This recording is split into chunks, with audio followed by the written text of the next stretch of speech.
गोदानै आसाम सरकारा फर्म जासिगोन बिथांमोना बिबान लागोन दा बिनि उनाव जों खावलायगोन जे आसामाव खालि जाना थानाय बर' मिडियामनि जे फोरोंगिरिनि मासि बा फोरोंगिरिनि पस्टआ जेराव जेराव खालि जानानै दङ बेखौ एलपि निफ्राय पिजिसिम बा एलपि लेभेलनिफ्राय इउनिभार्सिटि लेभेलसिम बिथांमोना बेखौ जाहाथे फुरा खालामनानै होयो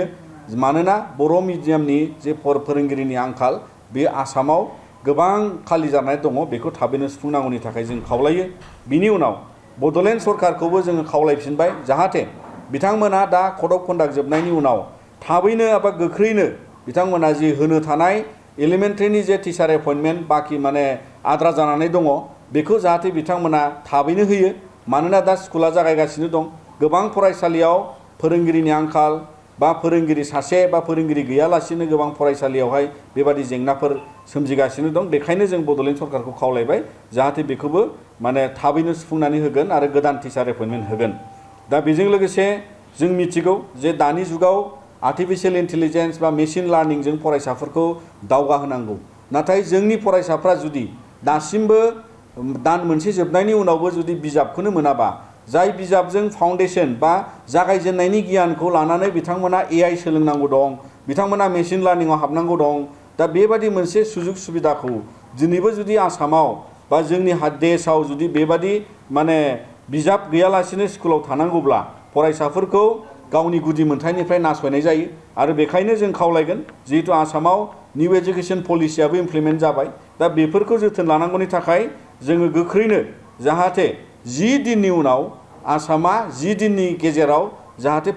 फरायसाफोरनो बिजाबखौ होजोबो आरो 10 दिननि उनाव जोङो दुलाराय बर' फरायसा आफादा जेखिजाया राहा जोङो हय लामायाव ओंखारनांगोन बा जों धरना होनांगोन आरो जोङो गोनां जायोबा जोङो हाइकर्टआव आरोबाव रिट पिटिशन होनो थाखाय जोङो फान्डामेन्टेल राइट्स जिहेतु भायलेसन जागोन बेखौ लानानै जों हाइकर्टआव थांगोन आरो बिनि अनगायै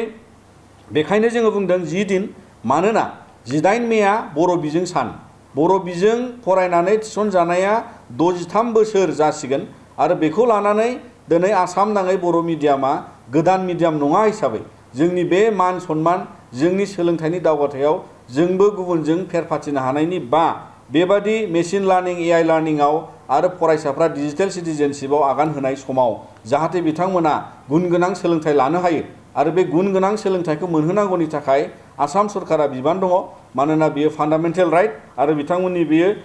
जिहेतु मावनां हाबाफारि बेखौ लानानै बे जोंनि बर' मिडियामा 63 बोसोर जिथु सोलिगाबाय बेखौ लानानै जाहाथे जोंनि सायाव माने जिहेतु बिमा बाथुलनि जे मोनसे नोजोर बेखौ जाहाथे खालामा आरो बेजों लोगोसे